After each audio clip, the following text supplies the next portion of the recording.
The fact that you and I are still breathing the free air of Earth is abundant testimony to their restraint and non-hostility. Now the question is, how are these civilizations viewing us? Are they perceiving human civilization as a threat? And the answer is yes. Because I believe we've reached a point where we're a threat not only to our planet and each other, but we're also developing weapon systems that are potentially a threat in space. I just hope that it's not like Independence Day. Yeah, right. That it's a conflict. Well, now we have friendly Maybe the only way to unite this incredibly divided world of ours.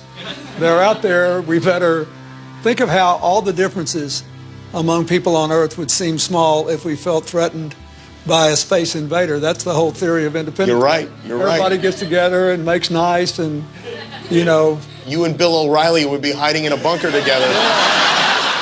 The most dangerous thing going on the planet today isn't ISIS. It's not Iraq. It's not Russia. It's not China. It's a out-of-control, covert group that is not being overseen by the people, the Congress, or the president, who have developed these technologies and are recklessly using them to track and target extraterrestrial vehicles.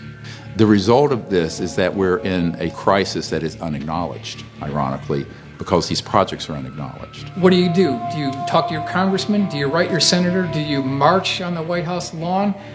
What good is that going to do if the people who run this government don't have access to the programs? They're not cleared for it. So that's just not the direction to go. We better not get this one wrong, because this could be a threat to all life on Earth if we are reckless with this issue. We need wise elders that are humans dealing with this situation, and the sociopaths that are in control of those programs can't be allowed to speak for planet Earth and for humanity. Wresting power from the hands of these powerful oligarchs and corporations is going to require a revolution.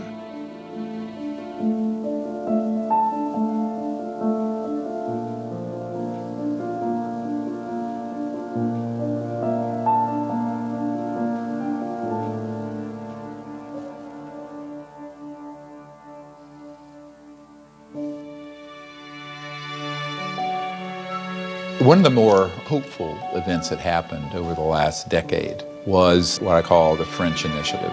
I get a letter from the Ministry of Defense, and it's dated 16th of January 2007, urgent, and it's signed by Admiral Pierre Morin.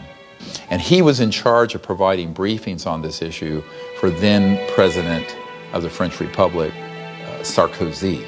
They learned protocols to make contact with these civilizations for peaceful engagement.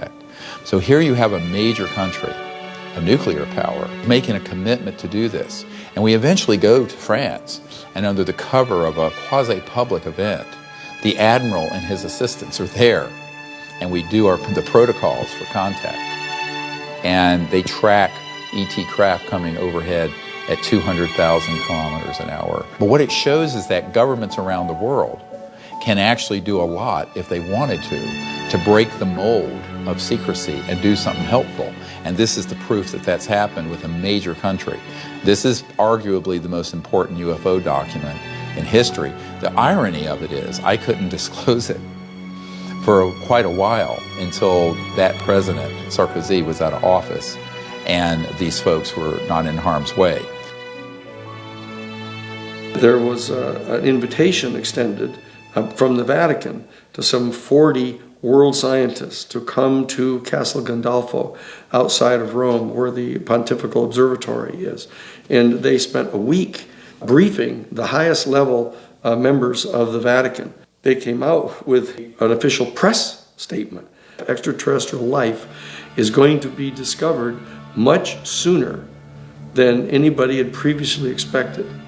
And for this reason, the time has now arrived for the beginning of a very serious discussion about the philosophical and theological questions that are posed to our human family by the discovery of extraterrestrial life. There are civilizations that we need to communicate with.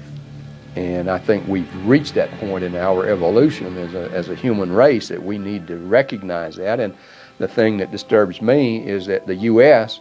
is going to be a third world nation in that field if we're not careful, by having all of this secrecy and refusing to set up any kind of diplomatic protocols as I know that you have called for and I believe in very strongly. The biggest event in the history of humankind is the discovery that we are not alone, that there are other living entities, intelligent entities, in this universe or other universes, and that we aren't here alone.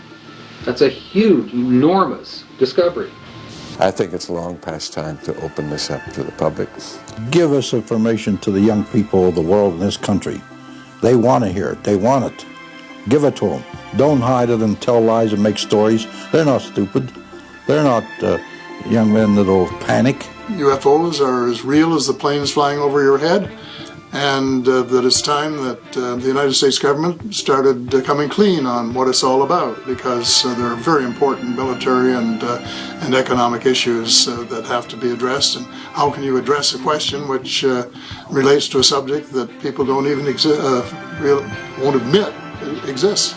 And it's a mission that we as the baby boomer generation pass on to you.